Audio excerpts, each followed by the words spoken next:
live. Okay, I'll get down this sign, tell them I got it, that I'm being recorded. And I'm going to call the meeting to order. This is Senate Finance on February 8th. Committee, if you missed the exchange or were just phasing out this morning, the House bill on association cemeteries came over and was referred to GovOps. I dropped a quick note to the chair and she obligingly sent us to us. So we now have both the Senate and the House versions of the cemetery bill. I think I'd like to just get them aligned and send them back as quickly as possible and clear a couple out. We've got more work on the corporate income tax, S53. And then we're going to be doing some walking through some other bills that are on the board, just so we know what they are and we can decide as we go forward what we're going to pick up. We got 4 House bills. One was cemetery, one was the cannabis fee bill, which we've been waiting for because whatever we decide to go to do with the cannabis fees and taxes, that's where it'll go. Another one is on exempting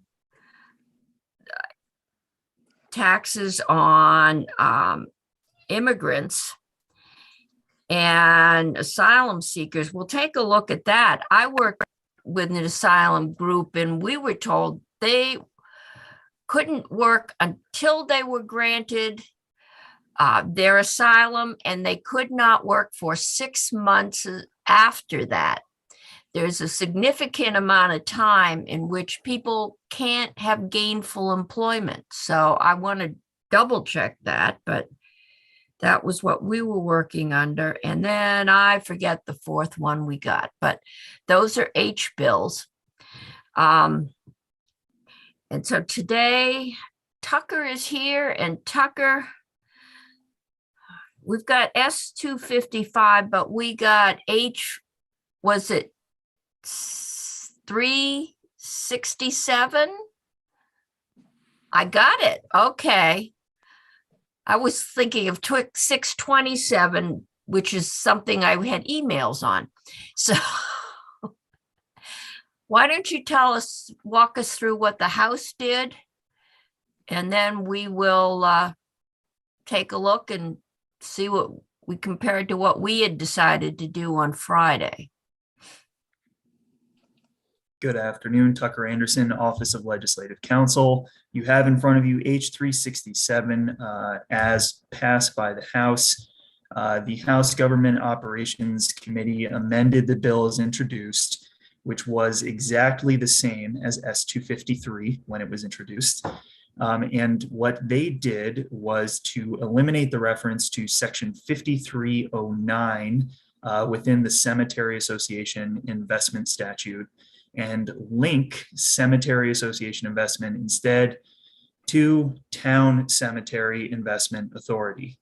The last time that I was with you on this issue, we discussed it briefly, but that statute allows both an expanded list of investment opportunities and the ability to delegate the management of a perpetual care fund to a professional fund manager under the Uniform Prudent Management of Institutional Funds Act. Okay. That was the concern of the treasurer, that if there was public money anywhere, that it was under the prudent management. Okay. At that last meeting, there was suggestion that 18 BSA section 5384 should be updated to do some technical correction and to eliminate references to not only outdated types of investments, but also to update a reference to the FDIC because the statute had a reference to the Savings and Loan Association that was dissolved in 1989. None of those amendments made it in time for third reading in the House. So Section 5384 still has those references. It's something that the committee could do if you want to do that cleanup here. This has got to be one of the shortest bills I've ever seen. I think the committee decided on Friday that we wanted to update that. Have you drafted an amendment to that effect? I certainly can. There was one technical correction that needed to be made, and that was updating the reference to the FDIC. Some of the other points that were brought up primarily by the treasurer seemed more to be policy decisions about how to update investment types that were outdated within the statutes. For example, the savings and loan associations. They still exist, so there's still a type of investment that these fund managers could use. So I would need direction from the committee on how you want to update some of those investment types. And then, yes, I could get an amendment ready pretty quickly. All right.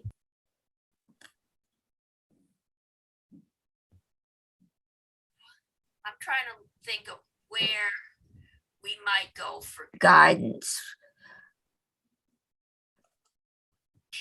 This says they are. All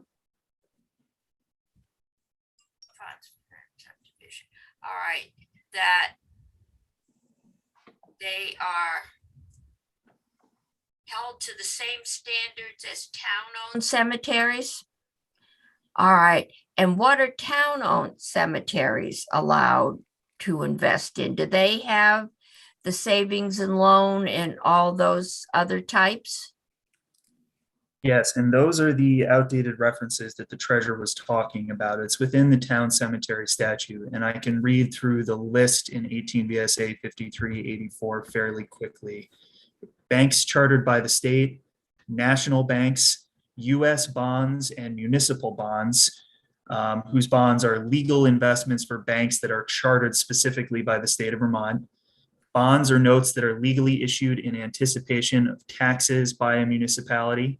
First mortgages on real estate in Vermont, the shares of an investment company or an investment trust, such as a mutual fund, closed-end fund, or unit investment trust that is registered under the Investment Company Act of 1940, if the fund has been in operation for at least 5 years and has net assets of at least $100 million, or shares of a savings and loan association of the state, or share accounts of a federal savings and loan association with its principal office in this state, when and to the extent the withdrawal or repurchase value of the shares are insured by the Federal Savings and Loan Insurance Corporation.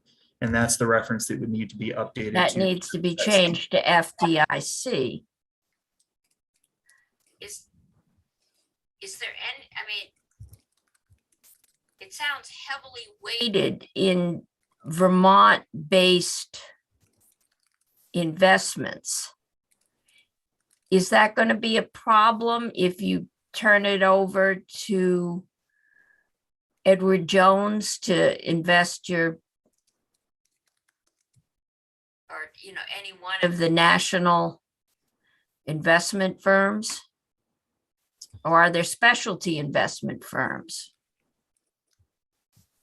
The language around specifically the shares of investment companies or investment trusts is not limited to those sort of, ETF or mutual funds that are based solely in Vermont. Most of the language that's tied to Vermont has to do with bank charters. Now, shares in national banks are permitted under this statute, but when it gets into, for example, the savings and loan associations, it's tying them to a state chartered bank system. And the same, I believe, is the case for some of the bonds. Yes, bonds of the US or of municipalities whose bonds are legal investment for banks chartered by the state. So for municipal bonds, it has to be tied to a state bank. We're getting fewer and fewer banks chartered by the state. But how does this compare to how we are allowed to invest our pension funds? Is this tighter, looser? Do I even want to ask?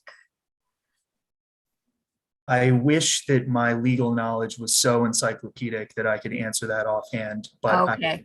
I can't. I'm sorry to be incompetent there, but I can research that for you. And maybe what we should do is send this over to your counterpart at the treasurer's office or ask them to suggest some language that they feel meets the fiduciary criteria and is updated. Since they raised the issue, maybe we'll just kick the ball back in their court and see what they think. Is that something you could do, or draft something and send it over to them for comment? I certainly can do that. Okay, I think, yeah, that might be the best. Senator Hardy, I saw your hand up. Thank you, Madam Chair. So Tucker, I'm looking at the statutory language that you just read, and there's the reference that we need to change to FDIC. But what are the other ones that you say are policy decisions that need to be changed, like the specific language? Expanding the opportunity for bond investments outside of those that are tied to a state bank, whether other types of financial institutions can be brought in and offer shares to these investment managers. When the treasurer talked about some of the outdated investment opportunities here, that seemed to be more tied to the list of investments here is a small pool of very conservative and prudent investment opportunities that were tied to what was available specifically in the 1930s, then the 1980s, and then more recently with the addition of unit and trust and investment trust 2018, but that was a limited review. Okay, so the list itself is out of date, not the language in the list necessarily. Okay. Yeah. Yeah, I mean, I think we should do whatever we can to speed this along and just send the House bill back with the amendments. So let's, Tucker, if you want to draft something up, send it over, or see if they have a suggestion as to what they think would be appropriate list of allowable investments. And this, I guess, would also change the town cemeteries list of what would be an allowable investment. But I think we want them to be able to invest and get a reasonable return on their investment. But at the same time, you don't want them taking risks and losing the perpetual care funds. So it's finding that balance. And I know we have that same fiduciary responsibility with pension funds and other public trust money. So I think asking the treasurer's office for a suggestion for wording. If we get that drafted up, we can just amend and send it back to the House. Does that work for the committee? Thumbs up. Okay, I'm not seeing any thumbs down. Senator Sirotkin is smiling. So that, I think, takes care of that one. Okay, thank you, Tucker. I'll go back and find my agenda. There it is.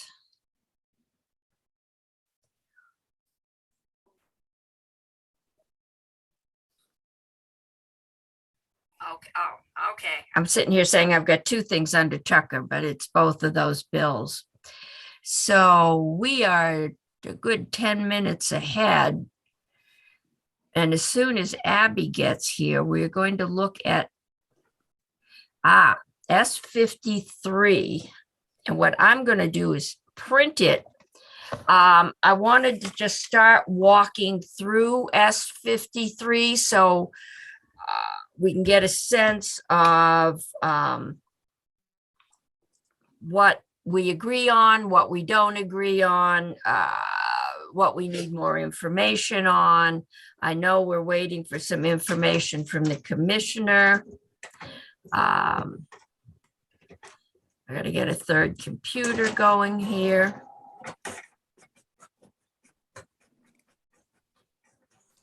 So why don't we stand in recess for about 5 minutes? We'll give Abby time to come and we'll see if we can all find our copy of S53. Senator Cummings, she's also put a section by section on Oh, our she website. has. that- Okay, That may be more so helpful maybe than you the can go over it. Yeah. bill itself. And here she is. Faith, Well, if I can find that. Senator McDonald. could you send a copy to the printer in finance on that? I can and I will. Thank you. You can't send one to my printer at home, can you, Faith? I'm sorry. Love, I could find it here as soon as I warm up my third computer. I just need to make notes, and I can't do that.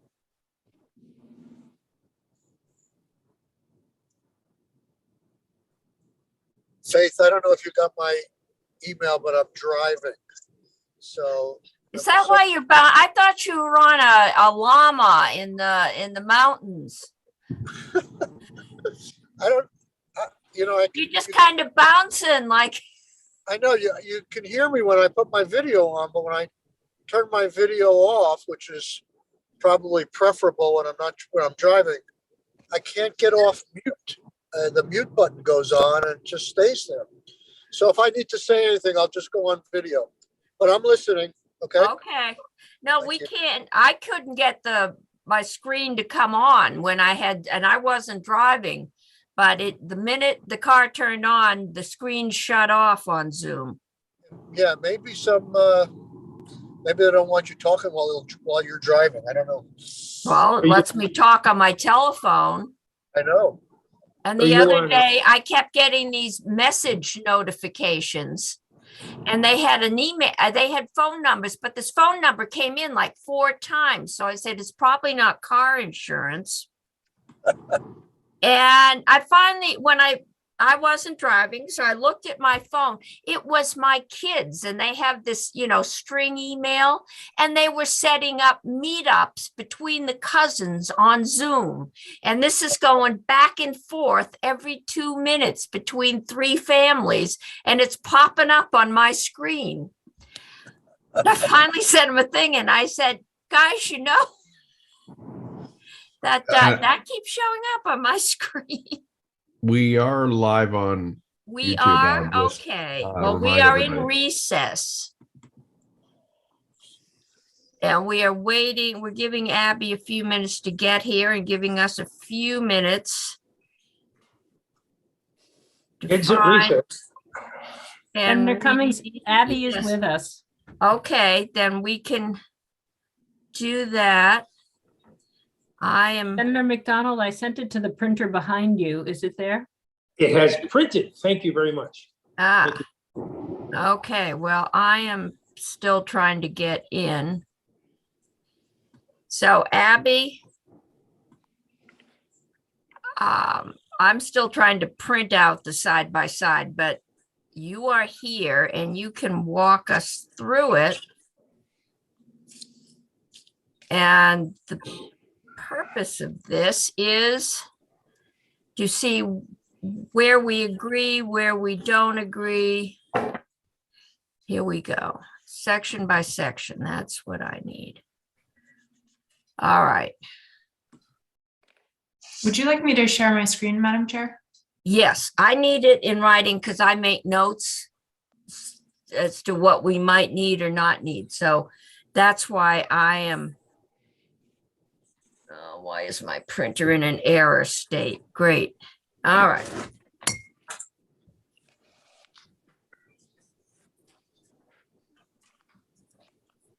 All right. I've got jam paper. Senator McDonald, can you take over for 2 minutes while Abby shares her screen and I unclog my printer?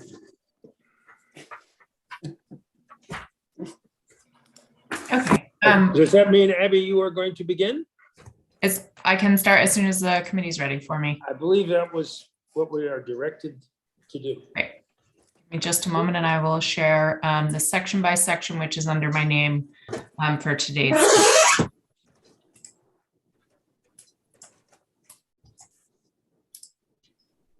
Okay.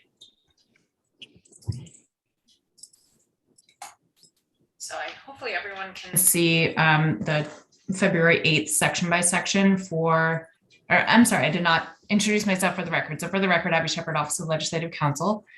This is the section by section of the House's proposal of amendment to S53. It is a section by section instead of a side by side because, as you all recall, S53 was passed out of the Senate with only 3 sections, which created the sales and use tax exemption for feminine hygiene products and then had the effective date. The House amendment did not do a strike all. It retained the feminine hygiene products exemption language. It just added a heading to organize the bill. And so that's why you see the first 2 sections still list the feminine hygiene products exemption itself and then the statutory purpose. As I've noted on the side of the section by section, that language would need to be changed because it was enacted in last year's miscellaneous tax bill. So the way it's drafted no longer reflects current law. So if I know the committee has mentioned changing the language to make it more respectful, using the word menstrual products, for example, instead of feminine hygiene products. That's one potential change there that you've discussed. I don't know if you want me to go through in great detail, but I'll just do the large sections to give you the grand overview. As you've been discussing recently, the corporate income tax reform changes that came out of the House are in sections 3 through 8, I believe. Yes. And a few of those sections do have some references to dates that if you were to retain, you might consider pushing out an additional year. That was the intention coming out of the House, was to enact the corporate tax changes a year ahead of time. But because of the time that's lapsed between sessions, the way the language is drafted now, it would have taken effect January 1st of this year, which you could also choose to do, but there would also need to be some changes to add in the authority to have a retroactive effective date. Okay, Abby, I think this is the sections we need to go through. I think the other ones at the end of this, there's the cloud tax and the military pension exemption. Yeah, Madam Chair, there's also the DFR fee. I don't want the committee to forget that that's in this language as well. It's a very short section, but I just wanted to alert you that's in there as well. Okay, so this is truly a miscellaneous tax bill they sent back to us. So let's start with the corporate tax sections and see how we work our way through that one. Okay. Absolutely. So section 3 amends the definitions for income tax as they relate to the corporate income tax. This section, or section 3, I'm sorry, I think I said section 2. Section 3, which amends Title 32, Section 5811, 2 different subdivisions. This makes part of the change to move Vermont from an 80-20 rule state to repeal that rule. The 80-20 rule, just for a quick reminder, it only applies to U.S. corporations, but these are corporations that have 80% or more of their property and payroll outside of the U.S. So this affects which income is included in their apportionment factors. This does not pull in non-U.S. incorporated corporations. So some of the background and the intent behind this has been explained as if it's a U.S. corporation, its income would be included in the group's apportionment factors as a way to avoid different shifting of income. And is this the one, I remember the reference was to intellectual property, and it's very easy to have a one-person office somewhere with hundreds of millions of dollars worth of intellectual property housed there, but that property may well be being sold into Vermont or had some nexus to Vermont. Is that I think that's correct because it would intellectual- need, Yeah, you could potentially have only one employee. That would be the payroll. And maybe a location outside of the US, and that would meet the 80% rule here. So this first section repeals any reference to those overseas businesses. There is another section in the language that also makes an amending change to make it clear that that rule will no longer apply. Okay. Committee questions. Is this one okay? Senator Pearson, not sure. It's not my favorite, but it's not my least favorite. So, Okay. Anything we can do to, Graham is here and I've been told that Graham can, and maybe after this, we will have Graham talk to us if we've got time about who this impacts. But for now, this one is okay with the majority of the committee? Okay, Because we haven't heard a whole lot yet. We haven't heard from anyone who opposes it, or for that matter, anybody who's effectively in favor of it. And okay. I mean, to me, in looking at it on the surface, it looks okay, but I would like to, if anybody does oppose this, like to hear what they have to say, if nothing else. Okay. I think one of the problems we're finding out is that a lot of the people that might oppose this are large national corporations and they don't generally come talk to us, but I'll see if we can find someone. Okay. Falls also among folks I know in the intellectual property community. Okay. We'll try that. Okay. All right, let's move along. Section 4 of the bill changes the minimum corporate income tax. And on the section by section, you see the proposed gross receipts tax brackets, and then the minimum tax amount. Underneath, you have a list of the current minimum tax amounts, also with a note that small farm corporations pay $75 for minimum tax. And that's not changing. And that is not changing. That's correct. So we're not hitting farmers. And there's been some question about who benefits from this. Is that right, Senator Pearson? And because we were well, doing not- averages and medians, and Commissioner Bolio was going to get back to us on that. No, not on this one. I mean, Not I think on this one. it's sort of That's obvious right. given the tiers, the types of company. That's more about the single sales source change, single sale Okay. factor. And that's the big dollar change in the package. And, I'll be frank and say, Madam Chair, I don't like that. And whether or not we include it influences how much I care about the other pieces, because some of them are just in there to zero out the balance or get it closer to zero. So that's my approach anyway, but. Okay. Graham, you're here, are you? I am, Madam Chair. Okay. The minimum tax. I've been told that a lot of that is being put here so that the ones that are hit the most are the big national corporations that sell a lot into Vermont. Is that who's really going to be hit with this? Yes, I think that's correct. So for those corporate taxpayers that are currently paying the minimum tax with the Vermont gross receipts of 0 to 100,000, they're actually going to see a minimum tax decrease in this bill of $50, and that's about $7,700 7,500 filers out of the roughly 10,000 that pay the minimum tax.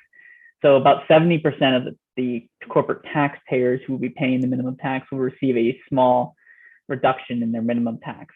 Where the minimum tax will be, the corporations that'll be paying a greater tax under this proposal will be those larger ones. So particularly those making over $1 million in Vermont gross receipts, because under the current, over $5 million in gross receipts, because under the current minimum tax law, they pay $750, and depending upon where they are in their gross receipts, under this proposal, they'll be paying $6,000 or $100,000.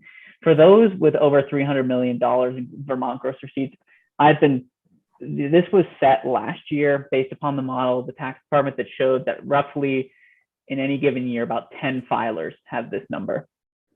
So at 10 filers or so, we'll be paying that $100,000 roughly every single year.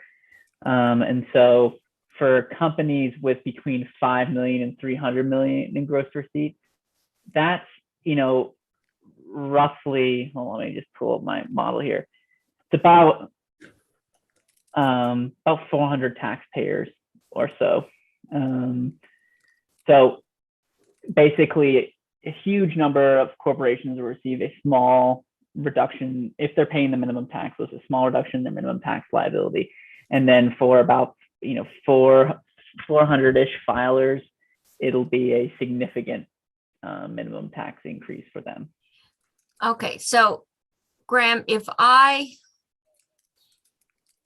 get a reduction by going to the single sales factor only, but so I'm paying some tax in here, but it's less than 100,000. I will have to pay at least 100,000?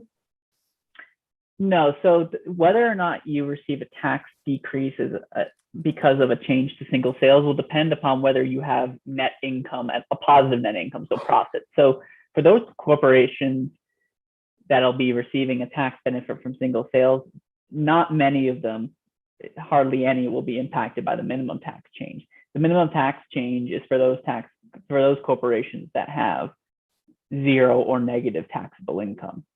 Okay. And so where the single sales factor and the minimum tax intersect is the definition of Vermont gross receipts is currently based upon 3 factors. Under the proposal, if you do both of these, then Vermont gross receipts will be based upon single sales. In the modeling that I have in the tax department, those numbers are slightly different for the number of taxpayers that fall into each group of gross receipts, but not many. So overall, if a company has tax liability, if they have a greater proportion of sales in the state than they do payroll and property, they'll receive a tax cut. That's one group of companies. The other group of companies, the roughly 10,000 tax returns that we receive, which is about 75 to 80% of total corporate taxpayers, they are paying the minimum tax, and this proposal will hit them. And what I'm saying is within that 10,000 group of taxpayers, about 7,000 to 7,500 filers will receive a reduction of their minimum tax, because under this proposal, they will be paying $250, whereas under current law, they will be paying $300. Okay, so we've got the single sales factor that's going to impact some businesses in Vermont or businesses that sell into Vermont. But the bulk of the business, and something like 90% is sticking in my mind, pay the minimum tax. About three quarters pay the minimum tax. It means they don't have tax liability. So 3/4 of the corporations don't have tax liability. So the small ones, 70% of them will actually see a decrease, but the large ones will see a significant increase. That's correct. Yes. Okay. And that's the bulk of the corporate tax right there. And then we have the other single sales factor, which is hitting that 1/3 that actually has tax liability. Is that correct? That 25%, yes. The 25%, okay. Yeah, exactly. And within that group, the larger corporations do pay the greatest share of overall corporate tax revenues, but small, whether or not you're a winner or loser under single sales depends on how your business is structured. Okay. Senator Pearson? Yeah, thank you, Madam Chair. Graham, wasn't the minimum tax 250 for small business corporations until pretty recently? I feel like that's sticking in my memory, and I guess I'm surprised to see it's actually 300. I don't know the answer to that question off the top of my head when it was last changed. Maybe Abby could help us understand that. Sorry, I don't know off the top of my head. I'm looking right now. Thank you. So I know that there is a business entity minimum tax, which is different than the corporate tax. Those are for like partnerships and LLCs that file as an entity, and they have a minimum tax of 250, and that's not changing in this bill. That could be my thinking. Thank you. Yeah. The bulk of our businesses are pass-throughs, right, Graham? Yes, yes, absolutely. Yeah. And I'm looking at the tax department's website. For tax years prior to 2012, the minimum tax used to be 250. So, I don't. 2012 is not recent, but I think you also may be referring to the business income tax minimum tax of 250. For some of us, 2012 seems somewhat recent. That's correct. I just found the act from 2012 Okay. when it was changed from 250 to 300, 500, and 750. Yeah. And I thought that I had a memory of having raised the corporate tax. Okay. And we did that. Was that done as part? That was the last time we did this, right? We went to Unitary. Or did Unitary, we dropped the corporate tax?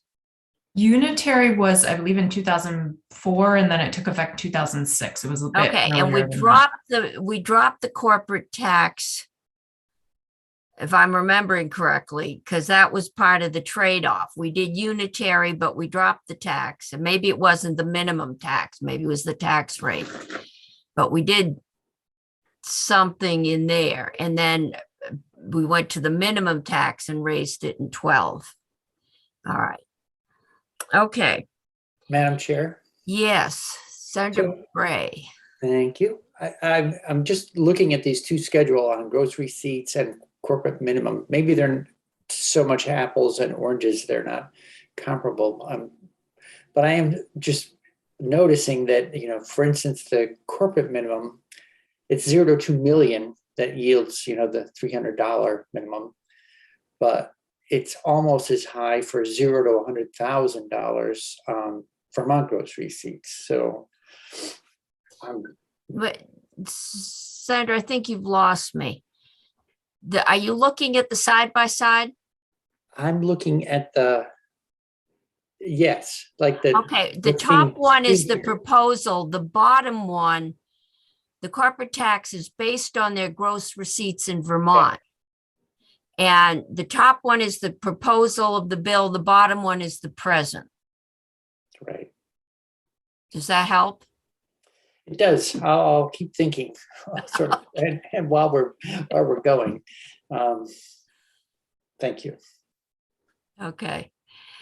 Any other questions on the minimum tax? This gives the bulk of the payers a down. Okay, I hear, is that Senator Sorokian? Senator McDonald. McDonald, okay, there you go. It says $75 for small farm corporations. I don't know who wrote that, but their farms are divided into 3 groups, small, medium, and large. I think this does not refer to that legal grouping. Could someone explain that? Certainly, I can explain that that's within the statutory language, which actually does not show up in the bill because it's not being amended. Within the corporate minimum tax section, there is a definition for small farm corporation. That means any corporation organized for the purpose of farming, which during the taxable year is owned solely by active participants in that farm business and receives less than $100,000 of Vermont gross receipts from that farm operation, exclusive of any income from forest crops. Thank you. Any Welcome. farmer reading that would immediately count their own cows and then decide whether it applied to them, and But in this this doesn't, in this chart. So yeah, this is current law, That's it. correct? Yes, sorry, I was just including that to point out there was a different treatment under current law. That is not changed under this proposal. So it's an unartful vocabulary in the chart here, and that's I'm satisfied. Okay. Yeah, what it means. So for this section,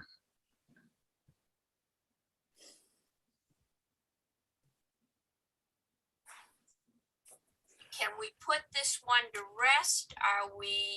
What do we need to know in order? Is it a yes? Is it a no? Senator Pearson. Well, I've already chatted. Go ahead, Senator Hardy. Senator Hardy, I can't see you, but if you speak, you will pop up. Okay, if we're gonna have a full discussion about the bill though, could we take the thing down so we could see each other? Or Yeah, let's take it down for a minute and then we can talk about, this is the minimum tax section. Okay, so I have been convinced by several people to just look at this as a package. And so I'm not really looking at the minimum tax anything as separate from the rest of it. I mean, there are all these provisions have, for lack of better words, winners and losers, and they're not always the same winners and losers. So it's really hard to say, well, this benefits this corporation and this hurts this corporation. So the same corporation, so they're even, because if I'm understanding everything I've tried to learn about corporate taxes over the last 7 months or however long we've been doing this, it's more complicated than that. So yes, what I appreciate that the House tried to do and the new revenue numbers that Graham presented us on Friday do even more than what the House originally did, was that it more or less evens out as a package. I think we're up by about $1 million, if I recall, something like that. Is that right, Graham? He's nodding his head, something like that. And so I'm sort of come to be comfortable with the package. And I think that the minimum tax has to be part of that, because the estimate for the minimum tax offsets the estimate for the single sales factor. Now, it doesn't offset that for each individual corporation, right? But it does as part of the package. And I feel like we're kind of having the same conversations over and over and over again. And I would love for us to come to a decision and do the corporate package. There are some winners and some losers in every category. They're not always the same ones, but it equals out as a package. That we change the little language thing on the menstrual products thing, and that we the DFR fee. That's one thing I can't remember. So if Abby and Graham could remind us on that, yeah, we'll get to those once, and then get rid of the rest of the stuff in the bill and then move it along.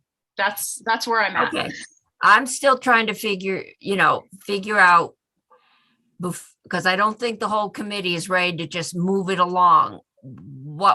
What information we need, and if we are going to move it along. Senator Brock. I would be concerned about moving this too quickly before I fully understand all of the aspects of it.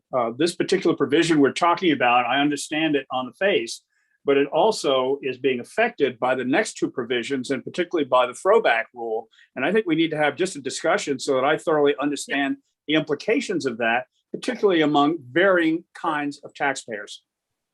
Okay. Senator McDonald. I agree with both of our previous speakers, and perhaps You want to associate yourself with their comments? No, that stopping at each one of these boxes and doing a thumbs up and thumbs down is not going to Okay. solve a problem. Perhaps when we get to the end, some senators will suggest amendments and we'll find out, we maybe do a straw poll at that point or do whatever we might do. Okay. I'm trying to figure out what we need to hear. A, I need to know if this has got, if it's got a life, and B, what we need, if it has some breath in it, if what we need to hear before we can make those final decisions. If we've heard everything, what information we need. If we So, understand them, if we understand the different parts, then when we get to the end, we would be we can prepared to decide, right? make those decisions. Okay, Senator Bray. Thank you, Madam Chair. I'm just also checking in to have a sense of what kind of timeline you're envisioning for moving this, if we're moving, because I think it's just helpful to know, is this something you'd like to see out in 3 days, or are we going to be here for a while? No, I don't want it out in 3 days, but I don't want to take a lot of time if it's not going to go out. We have till crossover. Yeah. Which is now, Well, excuse me, 4 weeks. Yeah, March 11th. March 11th, but we're gone for a week in there. So we've got 3 weeks left in February and a week when we get back. So that's the time frame. Okay. Madam Chair, just on that point, and I'm not seeking to delay us, but this is a bill that moved and met last year's crossover. So aren't we outside of that? We're on a, wouldn't we be moving to further amend? I think we're outside of the crossover deadline. I will have to I'd like check to have that. that checked.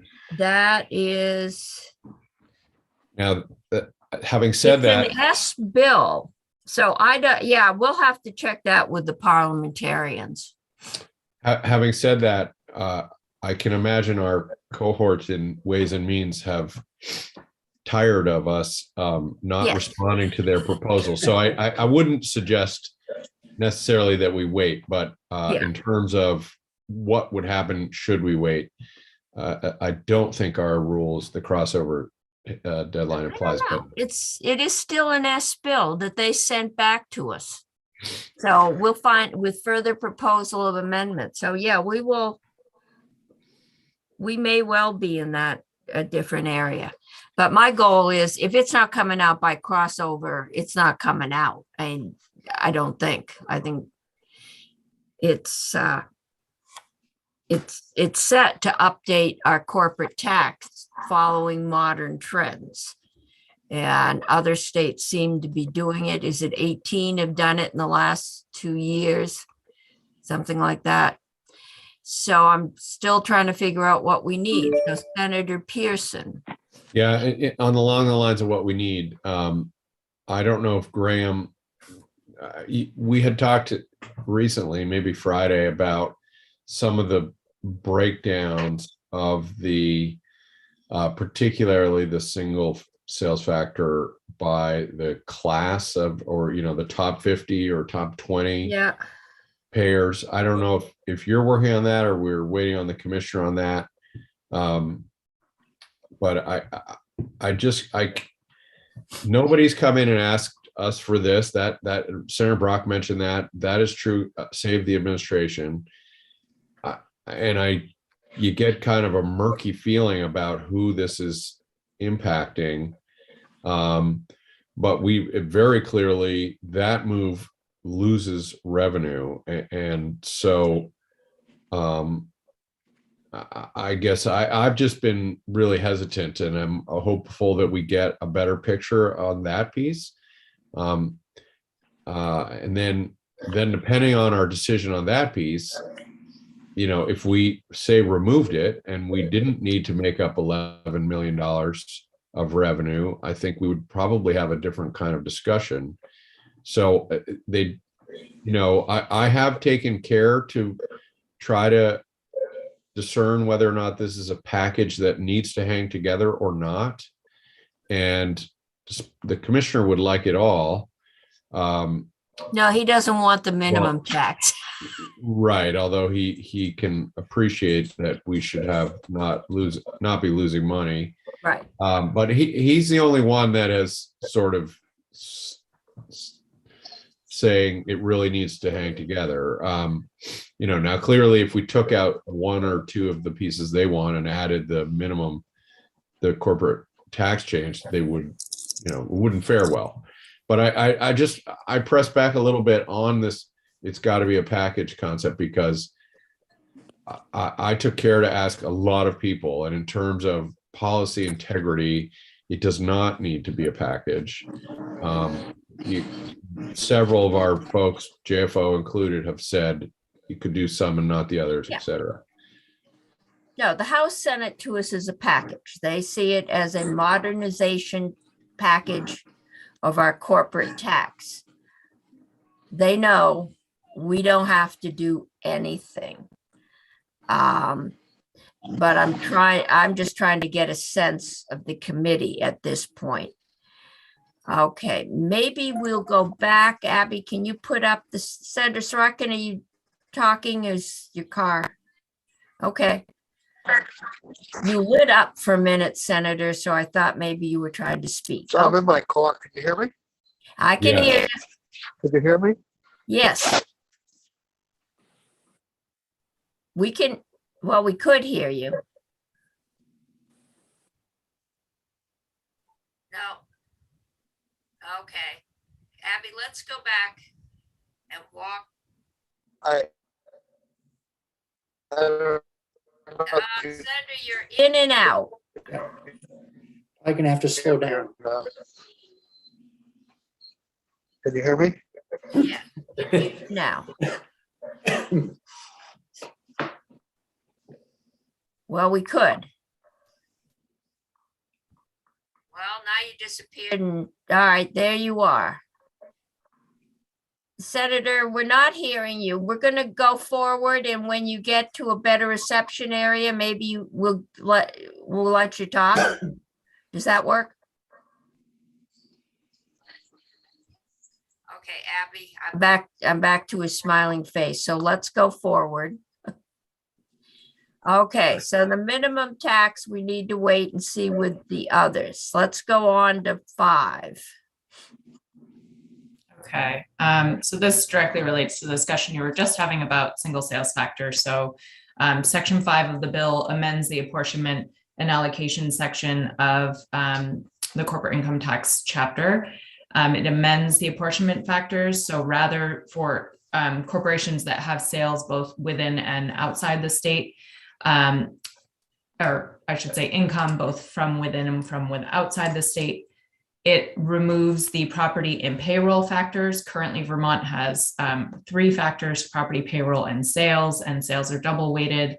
It removes the other 2 factors and makes the only factor for apportionment sales. It also repeals the throwback rule. So that applies when there is nowhere income, and that's income where sales of tangible personal property, we're not talking about intangibles, are made from Vermont that are not taxed, either because the sales are made to the federal government or because the corporation is not taxable in the other state where the purchaser takes possession. And currently these sales are thrown back into the apportionment factor for the corporation. So they're included in determining that corporation's taxable income. This language repeals that throwback rule, and it moves to the single sales factor. And then the third change is it adds in a reporting requirement, so that moving forward, Vermont would have data on what this change actually has done to Vermont corporate income tax revenues. It retains the same reporting for property and payroll that's currently required to determine apportionment. There's just no tax implication. It's purely for data purposes. All right, so we'll know. You know what I'm thinking?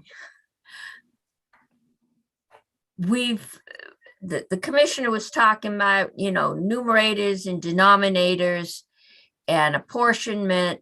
It might be helpful to do or would it, committee, be helpful to do corporate tax 101 so we understood what it means to apportion, and would that be helpful to understand how this works? No? I think we already did that, Madam Chair.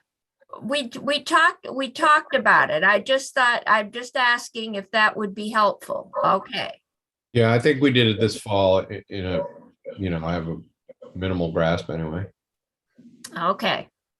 So this seems to be the big one. And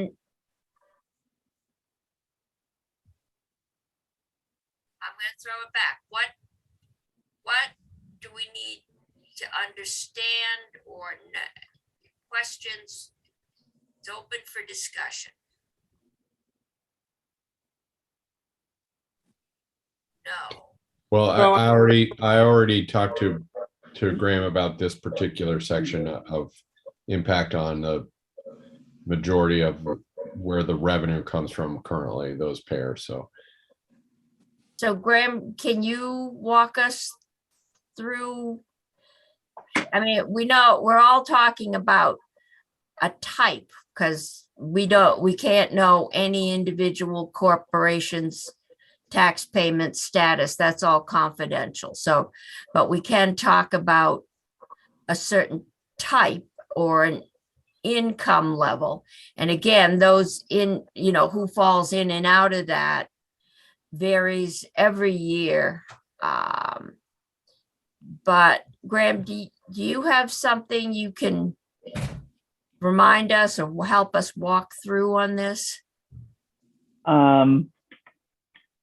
Unfortunately, I don't have great information on the companies in Vermont that are currently subject to the throwback rule.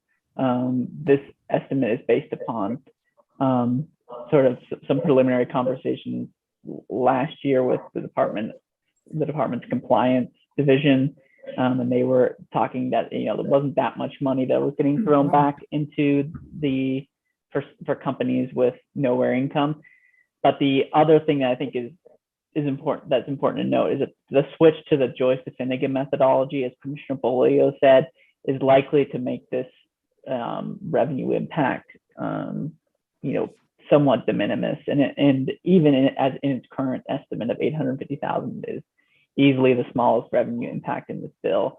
I think the sort of the companies, rather than sort of thinking about it in necessarily up or down revenue terms, the sort of overarching goal of throwback rules is to have a sort of number of states implement them such that corporations can't set up structures such that they can, attribute income to different states where they don't have nexus. And so if many states have throwback rules, it sort of eliminates the incentive of doing, of creating a corporate structure with several different subsidiaries so that you can claim protection, nexus protection, 86-272 protection in other states. And so I guess from a sort of policy standpoint, throwback rules are not really necessarily money generators per se. They're more corporate tax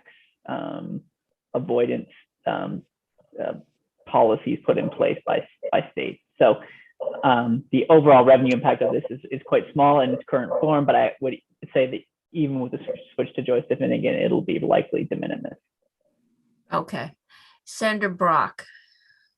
Just again, to make sure that I understand some of the effect of the throwback rule, you could have, could you not, say, two more or less identical Vermont corporations that with the throwback rule are taxed very differently because of the mix of states with which they do business.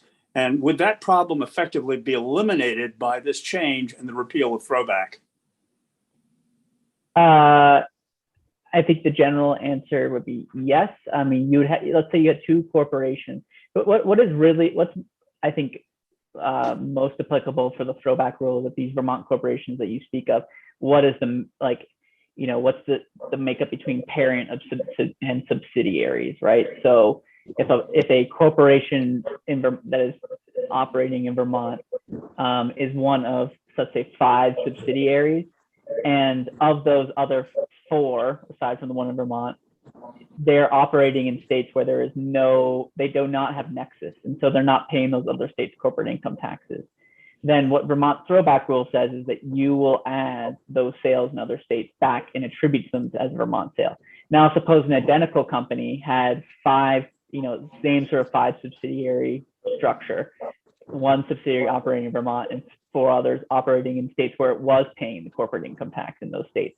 There's no throwback for that company. And so, the short answer is yes, these 2 companies, which, might look very, very similar in terms of their operations in Vermont, might be getting treated, quite differently depending upon how the other subsidiaries are being treated in other states. So this effectively cures that potential problem to the extent that it exists. Right. Yes. So to the extent that you want those 2 companies to be treated the exact same, then yes. But from the other perspective, if the state is somewhat concerned about that first company structuring itself in a way to limit its tax liability, then the throwback rule as it's currently in law solves that problem. So it's really what's the policy issue at play? So what it's basically saying is you're going to pay tax on this revenue somewhere, no matter how you structure it. So, just don't, it discourages that kind of gaming. Yes, I think that's the general policy goal behind throwback rules in states. Okay. Yeah. Senator Hardy. You have a Senator Brock. right now that is with the throwback rule. Let's say all of its out of state sales are attributed to a state like New Hampshire that does not have a sales tax. That taxation would come back to Vermont. It would be taxed in Vermont. Is that correct? Am I understanding that correctly? No. So it does get somewhat technical where it's not necessarily whether the state has a corporate income tax or not. So remember, we're in the corporate income tax world, not sales tax. And so what it really matters is whether the corporation has quote unquote nexus, and nexus is defined as having a physical location, having payroll in the state, having some sort of foothold in the state. If you're just sort of soliciting orders, then that's not considered nexus. Okay. So yeah. Okay, so this is dealing somewhat with the same issue that Wayfair dealt with. You're just selling things here, but you don't have a warehouse, you don't have any employees, you have no nexus, but you're making money here. Or it would probably be you're making money in another state where you have no nexus. Is this a Vermont corporation? I'm trying to figure out, are all the states grabbing the money in the state in which you have no nexus? It's just. So it's if another state has throwback rules like Vermont, then for the income that is nowhere income that's not being taxed, that's being protected by public law 86-272, every state would add that back and count it as their own state sales. So, and I don't know if Abby has anything to add about sort of the definition of nexus in this world, because it's my understanding that 86-272 protection means something just slightly different than just pure nexus about having locations in the state or not. Okay, so Abby, can you just get what 86-272? Can you give us a layman's? Sure. So that rule is really specific to sales of tangible personal property, and it's pretty narrow. It applies to solicitations of sales. So when that's all that a corporation is doing in another state, if they don't have a presence, then it does not trigger nexus. And it's interesting that you're bringing up Wayfair. it's a slightly different discussion, but it It's is similar. It is similar. So I'm just sending out catalogs or something, and So you're Okay. thinking of Quill, which is what Wayfair overturned. Yeah. But the solicitation would be, having a salesperson there, but without an actual presence. okay. So that is protected activity under that public law, in which case there's no nexus. And then when a state has a throwback rule, they're pulling those sales back into their apportionment factor for the net income. The sales that took place in that, In the another income state. that was earned in that state. Exactly. We The couldn't nowhere tax income. the income that was earned in New Hampshire. Unless it was a Vermont corporation, right? So that was the other point I wanted to make is this is US corporations. They don't have to be incorporated in Vermont.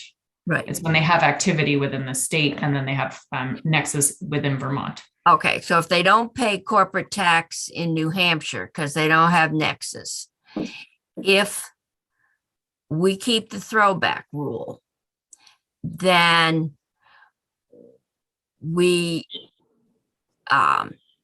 count that as part of the apportionment, right? We just don't say, all right, you owe us Vermont tax on all your income. It goes into the formula. That's correct. So it's not necessarily subject to tax.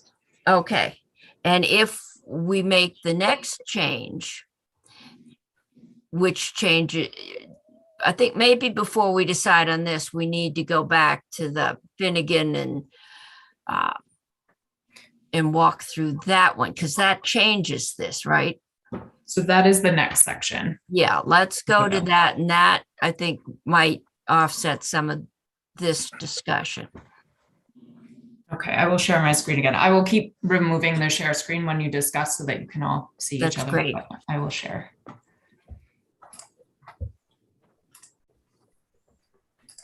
Okay, so section 5 of the bill does move from the Finnegan method of applying state jurisdiction to income of all corporations within, so again, we're talking about unitary combined filing group. So it would apply even to those that do not have nexus with Vermont. So to take a step back from that, as you've now heard sort of ad nauseum, Vermont is currently a Joyce state, and this is referring to two tax appeals in California. That's Joyce in 1966 and then in 1990, Finnegan. So these were two different ways of determining state jurisdiction.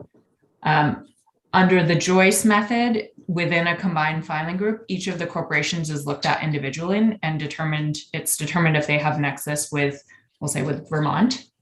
Under the Finnegan method, it looks at the entire group as one taxpayer. So if one of the entities, one of the corporations within the group has nexus with Vermont, all of them are considered to have nexus with Vermont. So this proposal would move from the looking at each individual corporation to looking at the whole group.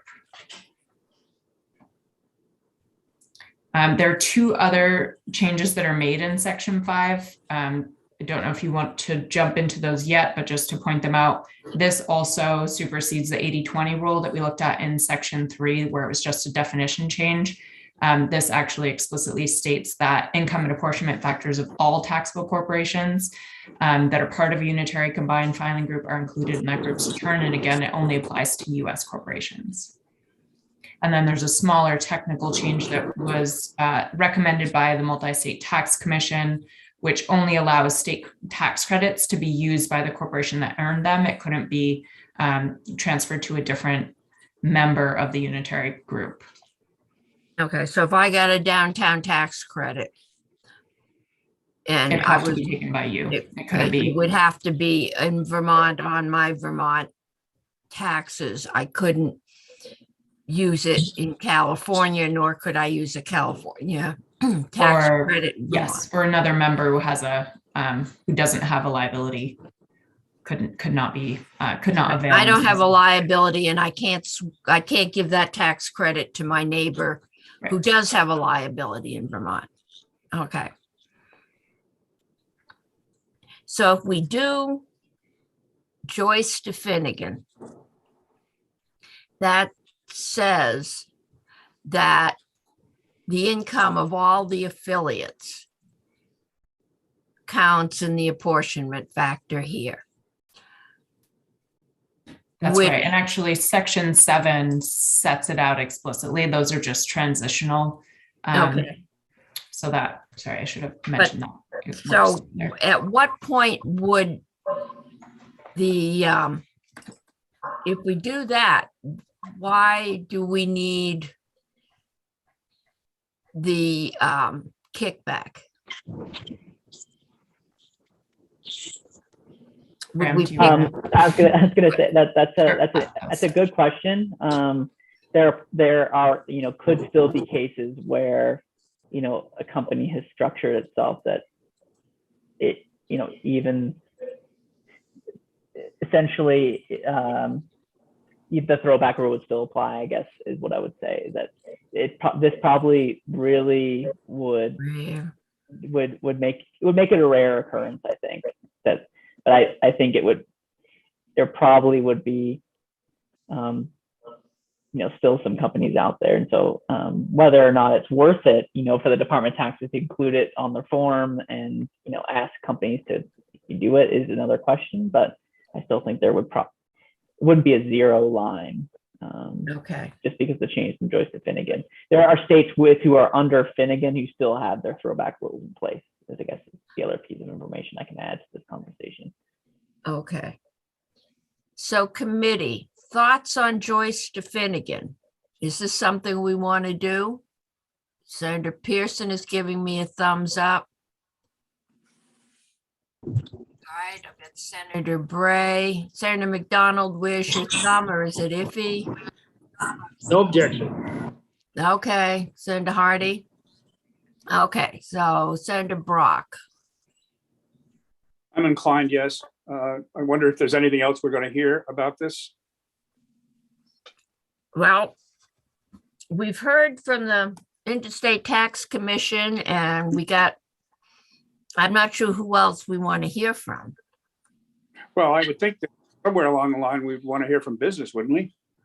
Since they're the ones who are going to be paying the tax. Yeah, I mean, we've tried. If they don't want to come and testify, I mean, that's well and good, but I would suggest reaching out to people like AIV and Chamber of Commerce and so on, people that represent businesses. And then if there's silence that follows, then we can take that as an assent. We'll send them out an email. Not sure how, we'll see if we flush out any C corps. All right. If I can just add one thing about this, I think with some of these, actually with a lot of these, not single sales, Joyce to Finnegan, throwback, 80/20, we're talking about issues related to a unitary group of companies. So one parent and subsidiaries. And, what that's saying essentially is a company that is probably large enough and, has, corporate tax professionals assisting them. And so I can't say for sure about the university of payers that we're affecting here, but you're most likely affecting with these changes with 80/20 throwback and Joyce Finnegan. The impact is almost probably entirely on multi-state businesses, probably international companies. Like when I say international, I mean they operate, on a worldwide basis, not like a foreign company, to larger companies, just because those companies are more likely to sort of create legal structures that these changes will affect. So you're not talking your mom's top corporation. Graham, that you raise, and that is, the move to Joyce to Finnegan apparently has been done in a number of other states, as I understand it. And so that's sort of the common trend. And one of the things I wonder whether NCSL might just give us some information without going to a great deal of trouble about how these other states, how folks have testified in these other states, either in support or opposition, so that at least we get a sense of what the landscape is. It may be that nobody's objecting to it, and if that's the case, it makes our job very easy. Okay, we'll see what we can find out. Yeah, I think a lot of these, we aren't going to find too many members of the Chamber of Commerce being impacted. Maybe AI. Probably. Yeah, probably not. Okay, because even in November, we sent out some feelers trying to figure out who might want to talk. So we'll try again, and maybe NCSL can help us find somebody. If I may, Okay. Madam Chair, can I just Yes. provide a little context? The Multi-State Tax Commission has considered that change. It does have a fair amount of information that I could share with the committee on their website. My understanding is in the past, the MTC supported the Joyce method, but more recently has become neutral as more states have moved towards the Finnegan method. So I think that their concern is more about uniformity amongst states, so that there isn't, this conflicting determination about which state gets to apportion and allocate the income. Senator Hardy.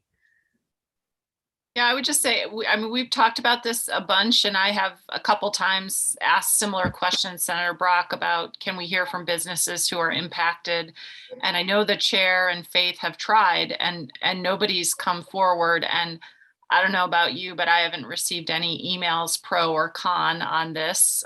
And we generally do, and maybe now we will, now that I've said it and jinxed us all. But I think most of these companies are really big, not Vermont based. They're not necessarily directly our constituents in the way that other companies would be. And talking to the commissioner, I started listing businesses in my district to try to say, would this be, and, he of course can't tell me directly, but he's like, probably not. Probably none of them would be affected because of the way that they're structured and the size and the money that we're talking about.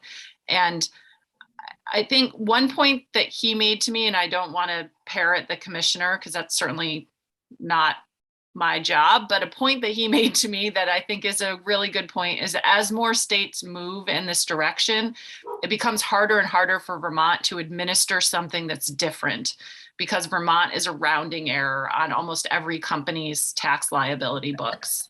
And so to try to get companies to comply with our law that is different than other states becomes harder and harder because we're so little. So I don't know that he made that point directly, but when I was talking to him yesterday, he mentioned that. And I think that that's a good point. Like, if the trend is moving in this direction, for most large corporations, it becomes easier for Vermont to go in this trend. And if we have a full package that is pretty much revenue neutral and has some ups and some downs, again, I think it's, Yep. I'd like to either move on or do the bill because I feel like we're in kind of repetition mode. This takes a while. I think, and we are running up against the clock, but I think we may have a little more flexibility at the other end. The sticking point seems to be the single sales factor. And we've got, so Graham, have you got any numbers to share with us? The question seems to be, who's really benefiting? Are we really, we got the median was 1,000, but the average was 30,000, which implies that maybe the big corporations are getting the big chunk of this, but then the question is, in their total revenue is $30,000 decimal dust, and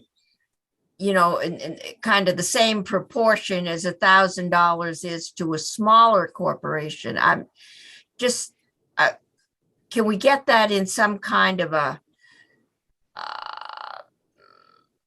field of vision, maybe? And do you have anything that can help us understand who's going to be most impacted? We know Vermont corporations that have plants and payroll here. I assume corporations that have sales outlets and employees here are the ones that will benefit. But corporations that sell a lot here but have no other nexus or minimal nexus, that's the group that will pay more? Is that I mean, But- in general, yes. in general? Yeah, Yeah. it's all in I general. mean, I have, this is not something I've prepared for the committee, but I mean, I have, since it's been asked and I've sort of talked through, but I think it might be easier. This is essentially raw tax department, information that I've been given. And this is obviously not anything confidential, so I can share it. But here are essentially 2 runs of a model which show how much, these by Vermont gross receipts, how much tax would be paid under the under current law and how much would be paid under single sales factor. And this column here shows you who would pay less and who would pay more in aggregate, right? And so for 2019 data, companies with 0 Vermont gross receipts would receive a tax cut. Every group would mostly see a tax cut except for the biggest companies of over 100 million in Vermont gross receipts. But the big sort of winners are those with Vermont gross receipts between 100 and 500, 1 million and 5 million in gross receipts, and then those with 10 million to 100 million. And you can see how these larger companies under current law pay the majority of the tax in Vermont. That's what this column is showing. So you're seeing about 17 million out of the total 93 million comes from companies making gross receipts in Vermont of 1 to 5 million. And so, as I said, I think last week, is that the big winners appear to be those with between $1 and $5 million in Vermont gross receipts. And then I'm shifting over here to tax year 20 data. So every tax year it's different, right? Who wins and who loses depending on what their net income is. But tax year 20 is particularly, I guess, special because this is the first year we had the market-based sourcing. And so what you see is that overall, this looks like a revenue increase by switching to single sales. But again, it's the group between $1 million and $5 million in Vermont gross receipts that appears to be benefiting, along with those between $1 million and $5 million of gross receipts. But under the tax year 20 run simulation, the very largest companies pay more. And it's my understanding that the reason that is because we're looping in a lot of large e-commerce and tech companies, finance companies, insurance companies that have a lot of Vermont gross receipts, not relative to their national, but in just total absolute terms relative to Vermont companies. And those companies under market-based sourcing are paying more. And so that's one of the reasons why we've changed the estimate. So if there's anything in these 2 charts that I think you can take away, is that under both scenarios, even with the market-based sourcing, the companies between $1 million and $5 million in Vermont gross receipts are benefiting under both, and so are the companies between 100,000 and 500,000. The largest companies, this is sort of the difficulty of my job and Tom Kvet's is, 1 year we see it's an increase in taxes for that group, but in the other years we see it's a decrease. So that's why we've sort of been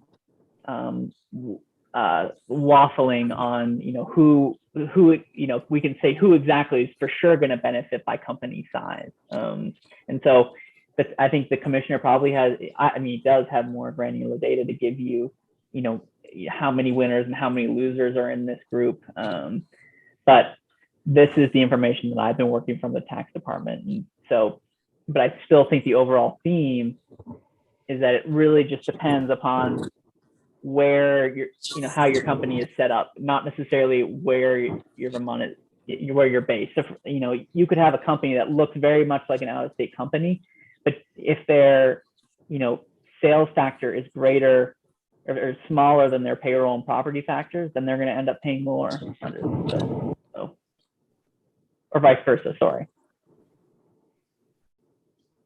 Okay. Senator Pearson. Thank you, Graham. The chart on the right, which is the more up-to-date tax data, is that the impact of this on Vermont companies, or the impact of this, in terms of revenue under each scheme?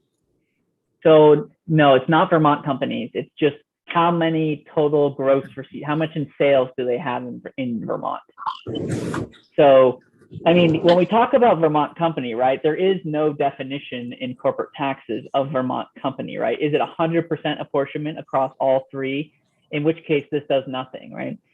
Is it a company that, has 50% of its sales in Vermont? Is that a Vermont company? So I guess that's sort of the challenge here for you all and for us for analyzing these things is, what exactly is being defined here as a Vermont company? Because there are, lots of companies that have a heavy payroll and property footprint in Vermont, but we would not consider them per se a Vermont company. And so Might for that those be a ski area? I don't know if they're secret, but I mean, think about. Yeah, but I mean, something like that owned a lot of property, Yes, but but the corporation was based in another state. If they're a yes, C corp. exactly. Okay. Yes. Another one I guess I would say is like Unilever, right? Unilever is a corporation. They own Ben and Jerry's, a very large corporation, but they have a very large payroll and property factor, I'm guessing, through factories in Ben and Jerry's and employees of Ben and Jerry's in seventh generation here in Vermont. But the question is the amount of their sales in Vermont proportional to their payroll and property? I have no idea. But if it's lower, then they have a tax liability, then it's gonna lower their tax liability. And so what you're really you need to think about is, does this company, have a fair amount of employees and factories or, property in the state, and does it sell most of what it's doing in Vermont out of the state? Because there are some companies where it's not totally clear. Like for instance, Comcast is another one I've thought about a lot. Right, Comcast has a lot of employees in Vermont. They have a lot of payroll and property, but the question is whether their sales are the proportion of their sales that comes from Vermont, is that greater or less than its payroll and property to determine whether it's going to get a tax liability. And I just don't know the answer. What you see in the data, though, is pretty clearly, companies always report what type of industry they are in, and there are lots of errors in those. Sometimes companies don't properly report what they are, but you see in the data from the tax department and in other states is that manufacturing companies tend to benefit from single sales because they're such payroll and property heavy industries in general. And what you see in the new 2020 runs by the tax department is companies that are in the business of finance, insurance, technology end up paying more under single sales factor because those large technology companies do not have payroll or property in Vermont, but they do make some sales into Vermont. And so that's why by putting more emphasis on the sales factor, we're making them pay sort of more. And so I'm sorry for sort of a long-winded answer here about the impact, but it really is somewhat disparate and dependent upon how your business is structured. I can't say definitively what is a Vermont company and which ones will benefit and which ones will not. Because I also don't even know whether they have tax liability either. If they don't have tax liability, then all of this is kind of a moot point. They would be impacted by the minimum tax changes here. Okay, this is starting to feel a lot like student weighting when we get into proportionality and one factor offsets another.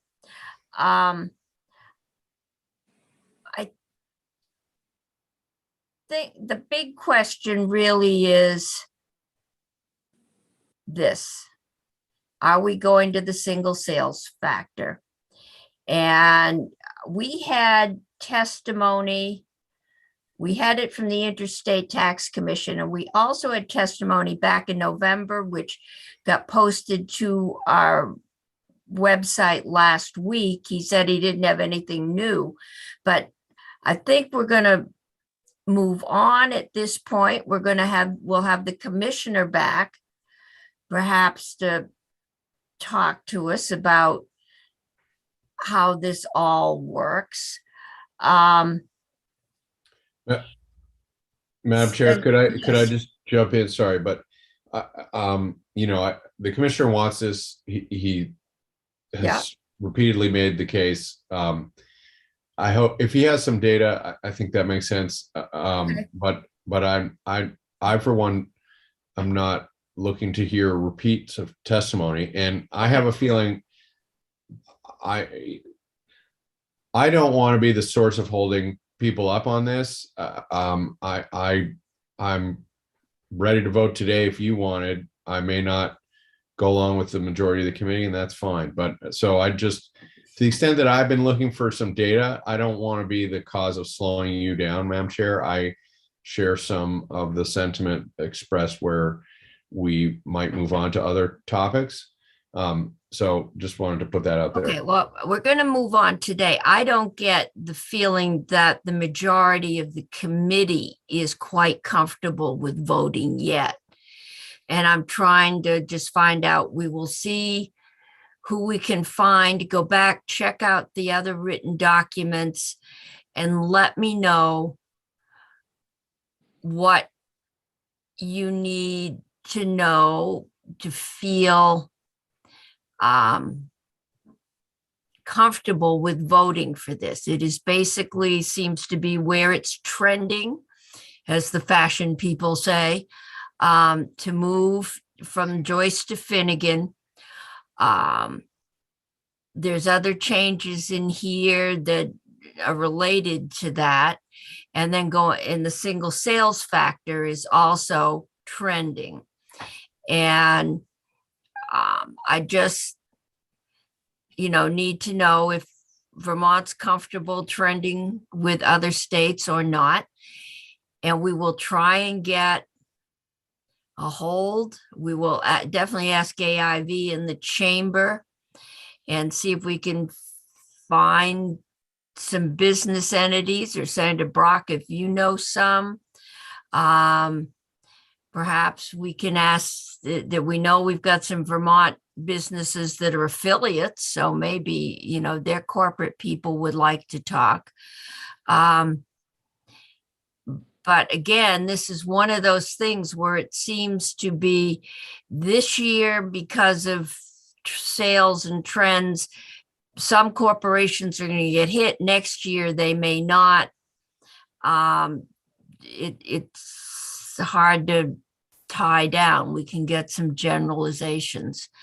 So I'm going to move us on, I hope, to lighter topics, but drop me an email or drop Faith an email, and we'll try and get, some folks in here, and we'll try and keep this moving forward. Okay, Abby and Graham, thank you for hanging in there with us. I think we covered the bulk of it, didn't we, Abby? You did, and I think you're aware of the other portions that are in there that it doesn't sound like you want to discuss today. The cloud tax, The cloud military tax, retirement. there's no way, I don't think we're going to do that by crossover. And there's no way. We have somebody that's asked to come in and talk about the federal employees' pensions being tax exempt. And I believe next week we'll be getting him in, or sometime this week. It also, exempting pensions also seems to be trending, and that's a problem when you start. I had a bunch of emails. I think it was more Washington County sourced about exempting Social Security payments. And in the past, there have been trends. I believe New York exempted people over 65 from paying property taxes. So everybody likes those trends. They just get expensive on everybody not caught in them. So we'll see where those go. But we've got a couple other bills that we've picked up in the last week or so. And I wanted to just walk through those so we knew what they were. Maria is here for S255. This is regulating consumer fees for communications equipment. And Senator Pearson, that's your bill? And it's wonderful to hear it's advancing. That's great. Thank you. Did that come out of economic development? It says, and I got sent to us. But not right off the floor. That's been introduced weeks ago. Senator Okay. Brock seems to be looking frustrated at me, so perhaps it moved. I don't know. I haven't seen it. Senator Brock hasn't seen it. I've still got Senator Sirotkin's smiling face, but I think he's still out of range. But I think it got sent directly to us. Oh, we got it a little while ago. Okay, that does Yeah. make sense. Okay. This is a really simple little bill, Madam Chair. Be easy to move tomorrow. Uh-huh. Do I need to tell you how many calls I've had on this? So Senator Pearson, why don't you tell us what simple little reason you had for this simple little bill, and then we'll find out. Sure. Maria, this is the cable and modem bill, right? Okay. So we've done this. Senator Sirotkin and I sponsored a bill a few years ago that became law that had to do with the fees charged to small businesses for their credit card processor, that little box on the counter. Yep. And what we found there, and it's relates to this bill, was that those your small business opens up its store and has to figure out how to take credit cards and calls some vendor and sure, we'll set you up. And little do they know that they've signed quickly to get the store open on time, or their restaurant. And they are billed, in fact, there's a rental fee for that box that by the life of their contract, they pay for that thing many, many times over. And, you know, there's a power situation there because this whole world is sort of confusing and they don't know. They could just go buy that box. It's not like you see it at Best Buy or whatever. So it's the same exact principle, but here applying to cable boxes, although I don't know that we have those as much as anymore, that the box that you hit your remote and the channels numbers change, those kinds of boxes, modems, routers that come with your internet service, similar deal.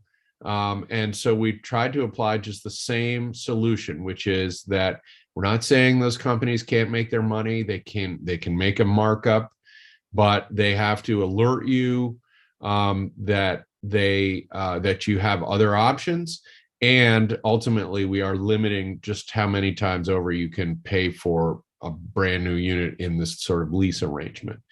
And so tried to build very plainly on the credit card processing terminal work that the Senate started, and we got into law going back 3-4 years ago. But for just specific to internet equipment in your house or cable, you know, sort of telecom equipment in your house, if you like. Okay. So Maria, can you put it up and walk us through it? Sure, I'd be happy to do that.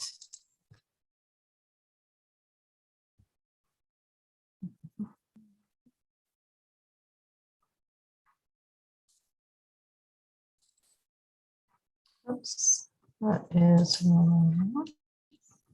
sorry about that. Yeah, you're back. Look like, there it goes. Okay, it's up. Okay, great. So Senator Pearson did a great job explaining obviously the purpose of the bill and a good description of what it does. It's not very long. So maybe I'll read through it once and then go back and just highlight some of the issues that may come up for you in your consideration of the proposal. So just starting then in section 1, the Commissioner of Public Service shall adopt a rule applicable to the rental fees charged to consumers by communications providers for company-owned communications equipment such as routers, modems, and cable boxes. The purpose of the rule is to prevent a provider from charging fees that are in excess of a provider's reasonable costs associated with such company-owned equipment. The rule shall be consistent with the Television Viewer Protection Act, which was a federal law that became effective in 2020, particularly as it relates to transparency and disclosure requirements. We can talk a little bit more about that federal law in a moment. The rule shall require a provider to notify the consumer whether the consumer has the option to purchase the equipment. If the consumer does not have the option to purchase the equipment from the provider shall include a disclaimer that the consumer may be able to purchase the equipment from another source. And the act takes effect on passage. So a couple of things I just wanted to highlight. This is really a consumer protection proposal.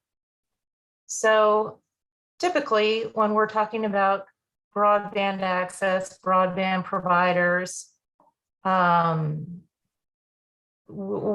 you talk about it in terms of limitations on the state's jurisdiction, federal preemption issues. But when you talk about consumer protection type regulations, then you have a little more flexibility as the state. So one of the things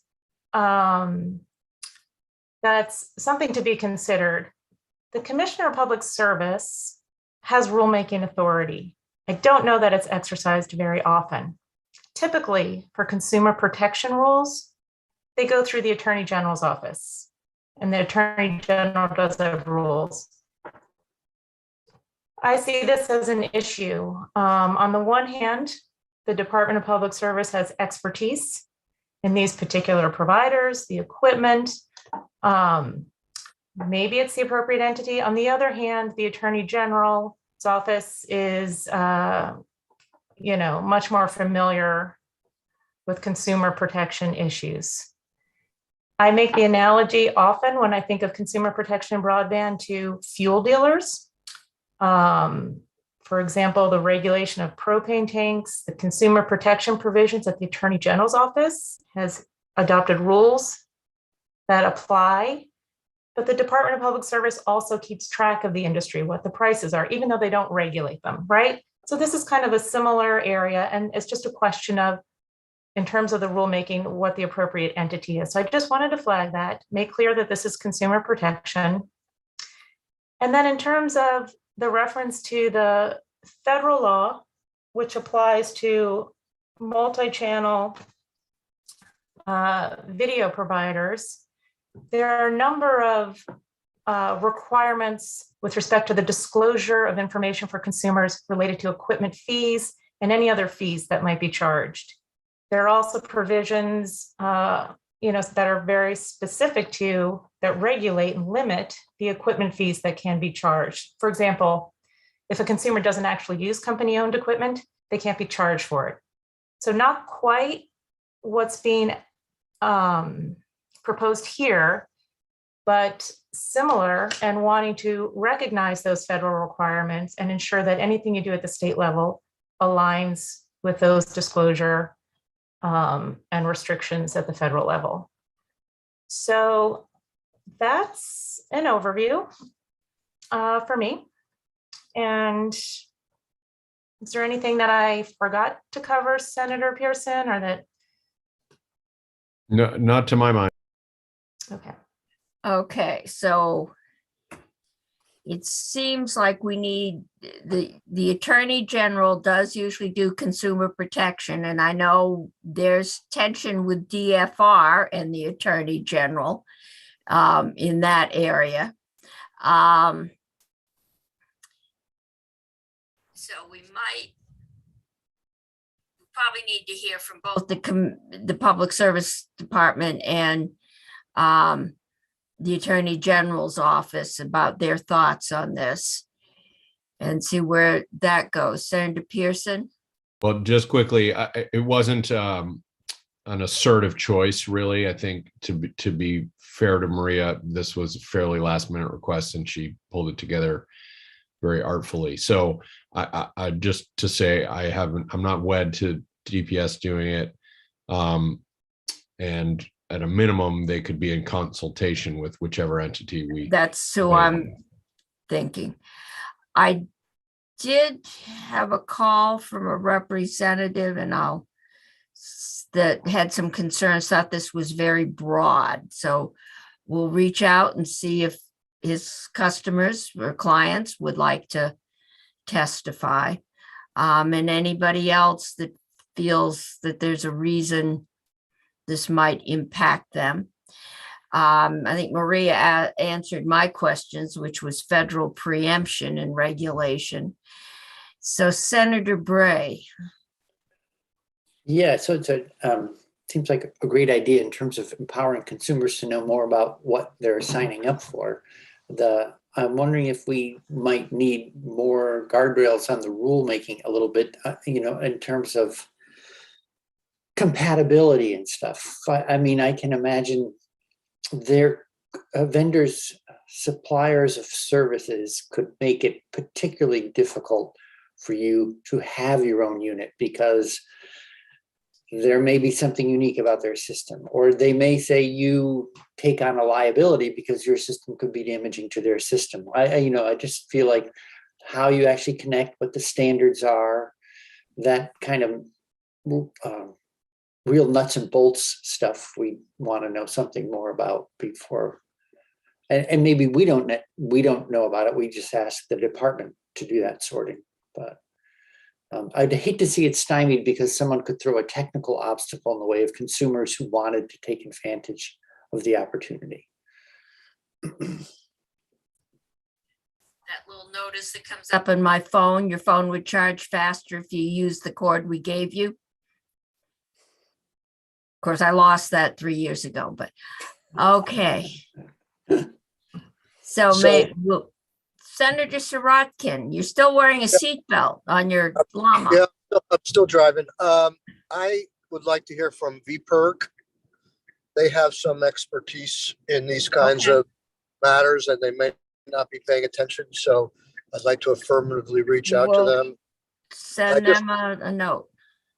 And I just wanted to share an anecdote because last night I was talking to a friend of mine and he was asking me about this kind of stuff. He says, like, my bill from a provider, an ISP provider, which will go unnamed, is just killing me.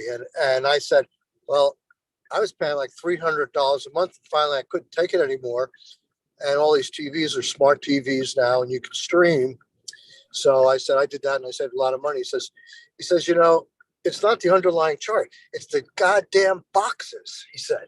I got 5 boxes and I'm getting charged a fortune for each box. So I just wanted to share that with you folks.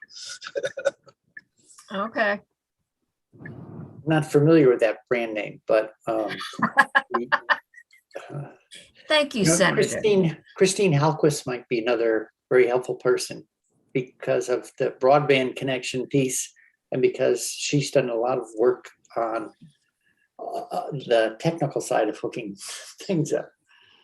Yeah, we'll get a sense as the reach of this. Senator Brock, I saw your hand. I was just going to mention that I want to thank the senator who offered this bill. I think it's something that's long overdue. Every time I open that envelope for my TV and internet coverage each month, I feel like my pocket has just been picked. And I think this is right on. Yeah.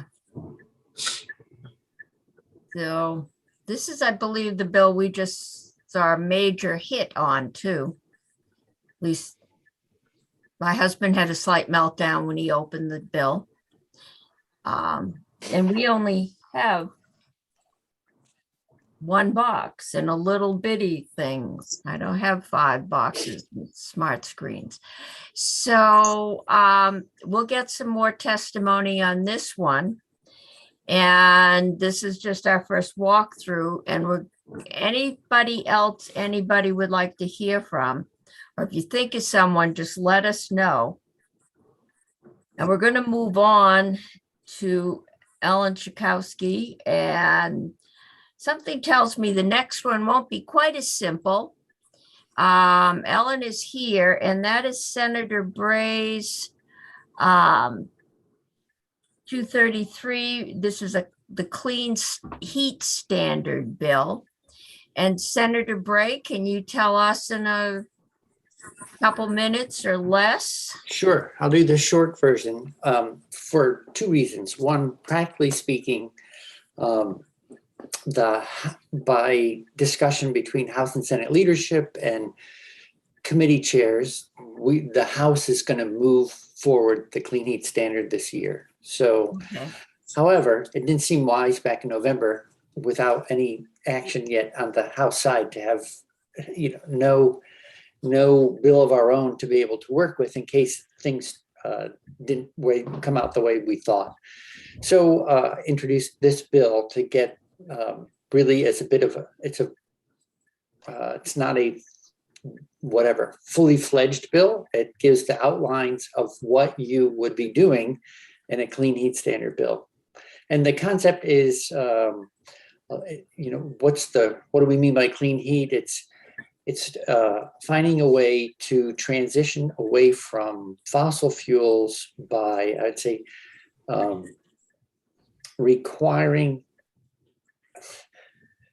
let me see, you could, I'm not going to get into all the different sort of ways you could handle money in it because there's a lot that's not yet determined. But is to provide an incentive, I would say, to move from fossil fuels to cleaner fuels. They may be entirely clean as in renewably generated electricity, or they could be sort of intermediate fuels like some biofuels. But the idea is to reduce the emissions content of fuel over time through a program. And the design of the program would be handled by the department working with the PUC, very much as we set up the renewable energy standard back in 2015. So I'll stop there. Okay. So Ellen, you want to walk us through this one? Not going to be quite as simple as renting road modems. Routers. Right. And this, can you see my screen? Yes. Okay. So I could be a little bigger if you can. That's great. Oh, that's good. Right. And as Senator Bray just mentioned,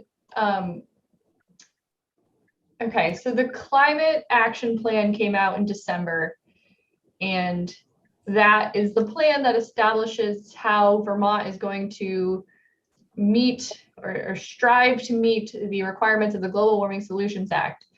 One of the things that we have data on is the fact that Vermont's thermal sector, the heating sector for both residential and commercial, is one of the largest emission sectors. And that is because a lot of fossil fuels are still being used to heat our homes and businesses. So the Climate Action Plan proposed this program, as Senator Bray just mentioned, a clean heat standard. And there was a white paper produced by a working group who has been looking at this issue for about 18 months. So that white paper provided an outline of a program. They did not include any legislative language or recommended changes. So I did attempt to draft it. This bill was drafted back in the beginning of December, and it is quite short. The program that would be proposed in this situation is actually fairly complicated and would need a lot of work by the PUC to stand up. So The House Committee on Energy and Technology has been working on this issue for almost 3 weeks. They've been hearing a lot of testimony, and there is a working draft committee bill in there that they have been working on for a few weeks now, that looks substantively different than this, although I think originally there was this was intended to be similar to the House bill, but the House has been doing a lot of work on that since. So, right, so this bill would require the PUC to go through a rulemaking process to establish a program similar to the renewable energy standard, where there would be an obligation on certain parties in the state who sell heating fuel, and they would be required to obtain clean heat credits, which is something like renewable energy credits, for specific actions. Okay, so with that introduction, I'll start going through the actual language. So the clean heat standard is established. Under this program, fuel suppliers shall transform their supply to reduce the amount of greenhouse gases that are emitted from heating fuel. A supplier may meet the required amounts of clean heat through eligible tradable clean heat credits that it owns and retires, reducing the amount of fossil fuel it sells, eligible clean heat transformation projects, or a combination of credits and projects. The PUC shall have the authority to adopt rules to implement the clean heat standard. Onto page 2. The commission shall allow a supplier that has met the required amount of clean heat each year, starting in 2024, to retain clean heat credits created or purchased in excessive amounts for application to the supplier's required amount in one of the following 3 years. So that's credit banking. That's similar to what we do with RECs right now. There's also an alternative compliance payment in lieu of providing clean heat or obtaining tradable credits or supporting energy transformation projects. A fuel supplier may pay the Clean Energy Development Fund an alternative compliance payment. So if they're unable to meet their requirement each year, they can pay this alternative compliance payment. Next, there is a technical advisory group to assist.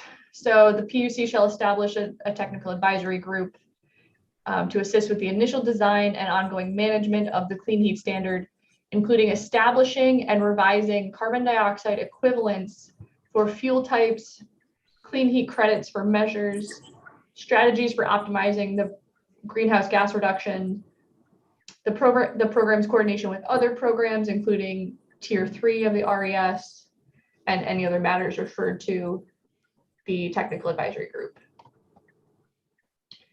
Emission thresholds. The rules shall state that the emission thresholds at and above which the obligation to comply with the program applies to a person or facility. Emission thresholds may vary by category or facility and may change over time. And then so required amounts, this is the sort of main part here. The amount of total clean heat required by this subsection shall be 3% of each retail fuel supplier's annual retail fossil fuel sales beginning on January 1, 2024, and increasing an additional 3%, reaching 6%, and remaining at this amount in order to produce greenhouse gas reductions equal to or better than 40% by 2030 and 100% by 2040. So the House version of this bill is actually completely different. They have chosen at the moment to not set a required amount in statute and instead have the PUC do the calculations of what amount of emissions reductions are needed from this sector in order to meet the Global Warming Solutions Act requirements. Then there is a public process for the rulemaking under this, including opportunity for affected people and members of the public to weigh in on the design and implementation at one or more public hearing. publication of a draft rule, and then opportunity for the public to comment on the draft rule at another public hearing. Then there will be reports back on or before January 15th of 2024. The PUC shall submit written report to the standing committees of jurisdiction detailing the efforts they've taken to implement the clean heat standard. And then every year thereafter, they shall submit to the standing committees a report detailing the implementation and operation of the clean heat standard. The PUC will have enforcement authority under their general enforcement authority of Title 30. And then on page 5, there's a section on tradable clean heat credits.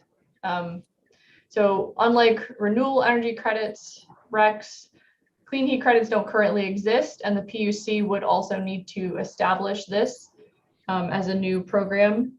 So the PUC shall establish or adopt a system of tradable clean heat credits for resources and projects that may be earned by reducing greenhouse gas emissions.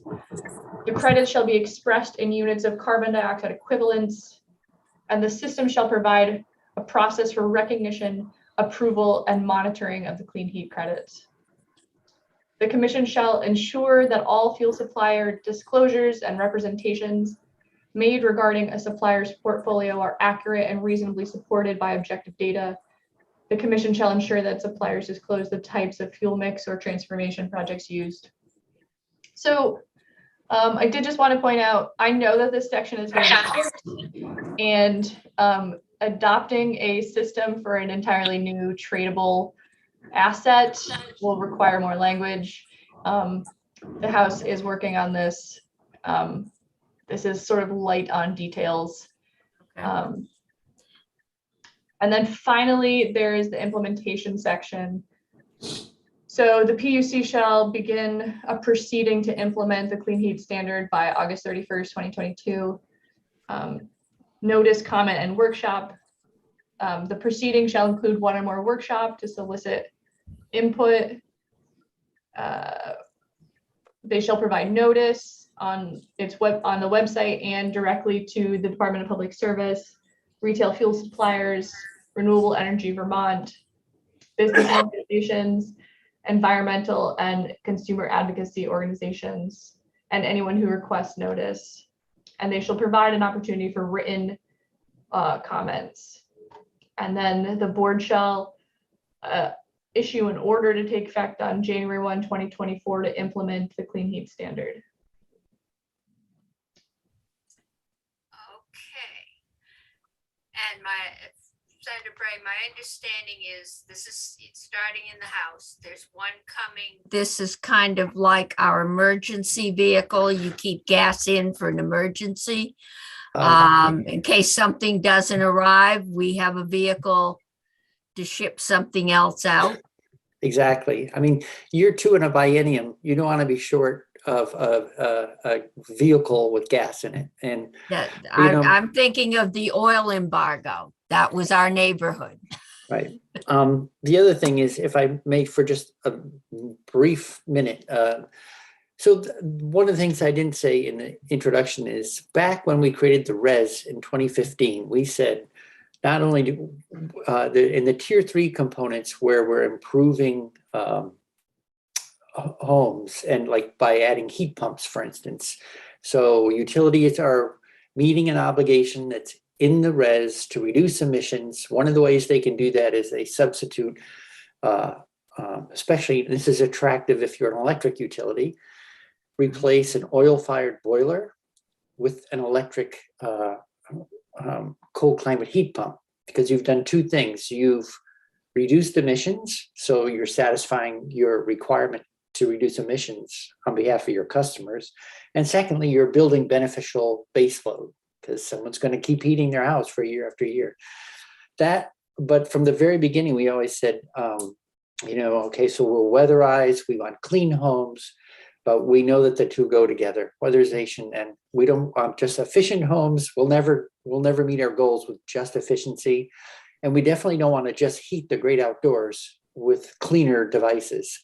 So weatherization and cleaner ways of generating heat have been a goal for 7 years now. And the clean heat standard is really the first time we're coming up with a mechanism to start moving ourselves down the path to lower emissions to deliver the thermal loads that we need. So. Okay. I think, Senator, when you say replace, that's where we get into the problem. If the electric utility was just going to give me the large number of heat pumps I need to heat my house, since ranch houses are not well set up for one heat pump on one floor, there wouldn't be an issue. It's when the consumer needs to come up with the dollars, which are not inconsequential, to do that. For sure. And if your house isn't relatively well weatherized, I don't know that, heat pumps have a harder time keeping up with that. An old oil-fired boiler, they have higher heat output, and you can generate enough heat to keep even a drafty house warmer, but it costs, So one of the exciting things in the weatherization bill this year is to try to crack that nut that you're talking about. How do you make it affordable for someone that says, I actually would like to go to cleaner heat, but I can't afford that upfront cost to make the transition. And so we'll see how it goes. We're not counting our chickens till they hatch, but we're looking at a way to finance in a way that savings generated by using the cold climate heat pump will pay a major portion of the cost of bringing it in. And then through other financing means, we make the balance affordable as well. But it's a work in progress. Okay, sounds good. All right, committee. We're going to continue our varied journey today. Back to an old bill, S-261, which is an act relating to municipal retention of property tax collections. And I guess when we started out, this was right now, this is a throwback to Act 60 and negotiations that came out of that towns, as I understand it, and Jill Remick is here, and Julia Richter and Chloe Wexler, and Abby, but the towns that are receiving towns, that is, the taxes you collect in your town don't cover the cost of your budget, of your school budget, the amount the state owes you. You just keep your dollars and the state sends you the difference. Towns that are sending towns, they collect more from their tax base than their school budget. They get allowed to keep a percentage of what they collect, the state's money, of the money they send into the state, to cover the costs of collecting the state's money and sending it into the state. I wish they'd do that for sales tax collectors, but this, plus everybody gets a certain amount per parcel to cover the cost of just maintaining and updating the grand list on which this is all based. The bill, and Abby, correct me, says all towns can keep a percentage of the money that are used, I guess, if you're a sending town, the percentage of the money, same percentage to cover your costs, because you are sending out the school tax bill. However, there is only one bill that goes out, both. And we played with that last year, the year before, where now you've got the school and the town broken out. We've played with all kinds of things on those bills for years. But there is, unless there's some rare exception out there, one bill in the larger towns, that's, you don't even have envelope stuffing parties anymore. That's just all sent out to a company that prints the tax bill, stuffs the envelopes, and sends them out for a fee. So that's where we are. Abby, do you have any, did I get how much of that wrong? For the record, Abby Shepherd, Office of Legislative Counsel. That was great. I wanted to come on the record to correct part of my explanation the last time I was in. The one piece that is crucial here is who is currently able to retain the 0.225%. And my very literal reading of the statute was that it was only for the sending towns. And I have since had conversations with tax and AOE who have informed me that they have been interpreting it since Act 60 as applying to any municipality. So under current statute, that is available to both quote unquote sending and receiving towns. What I wanted to point out, not to be on the defensive, but the way the statute is currently written, it is within a subsection of statute that is very specific to municipalities paying the state. And that's where I was hung up on this very literal interpretation of, oh, it must only apply to sending towns in that case. So one, not necessarily legally required change, but one potential consideration for the committee is perhaps to split out the sentence providing the retention to make it clear that it applies to all municipalities. But because that is currently how the retention is being administered, I wouldn't advise you that it's legally required. It's already current practice. Okay, but I'm looking at Senator McDonald, but I remember the discussion with the gold towns. And my impression at the time we did it and since, no matter how it's been interpreted, that this was something to offset the cost of the gold towns who were going through sticker shock at, seeing their tax rates go from 28 cents to $1.28, and having to collect it and send it to the state was really rubbing salt in the wound. And this was a way to kind of heal that. But admittedly, I don't think we've looked at it in 20 years. So apparently it's been interpreted differently. Senator McDonald, did you have a different memory? Madam Chair, when Act 60 passed, each town was sent a certain dollar figure per parcel.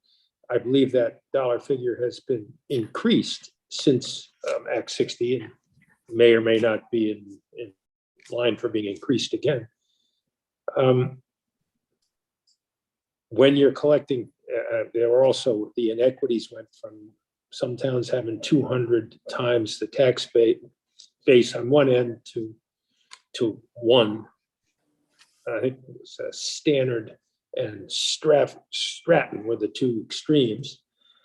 But what additional expenses do sending towns have that receiving towns don't have? They send out the same number of envelopes per parcel, the same price of the stamp. What is it that they'd have to send out, whether they were sending towns or not? I don't understand what additional burden they have or what cost they have. It's based on the number of parcels, collecting of delinquent taxes. Yeah, Well, I guess you apparently, make a heck of a lot more money collecting delinquent taxes in a town that had big tax base than the one that didn't. But what's the rationale? okay, well, we did it. And it is law. And Abby saw it under the section of law which dealt with towns that were sending. It's there. I don't know that there's any more cost, other maybe a 52-cent stamp, but or whatever it is now. And But all towns get the per parcel, whether they're sending or yes, not. but this has nothing to do with the per parcel. This is keeping a percentage, a small percentage of the money you collect to cover the cost of sending that money into the state. And Abby says that the Department of Ed, and we're going to go hear from Jill, that it's been interpreted that all towns could keep this money. I think my question is, how But many All towns are? win. And how many are, and how much is it going to cost the ed fund if they all do it? And yeah, and then we'll get to, and so, yeah, why? So maybe we could up the per parcel fee while we're at it, but no, might be a good year. So Jill, talk to us. Yeah, Senator McDonald. Towns that have a huge tax base that collect a percentage would get big checks, and towns like that have a tiny tax base would get little checks. Yes. But for doing in exchange for doing. Well, they have to stuff No. fewer envelopes and send fewer things But to the they've state. already reimbursed on the basis of number of envelopes they send. Yes. So if you want to solve the problem, you increase how much you get per envelope, not how much you get per dollar collected. Well, the first question is, does it extend to all towns or just to the sending towns? And because it is law. And, or do we can say, no, it just goes to the sending towns. We are informing those that are interpreting it. This is the way it goes. Or do we say, sorry, nobody gets it, which is quite, we can do that too. They won't be happy, but we can do that. I'm prepared to listen, Madam Chair. Okay. Thank you. Jill. How are you? I'm Jill Remick. I'm the Director of Property Valuation and Review at the Tax Department.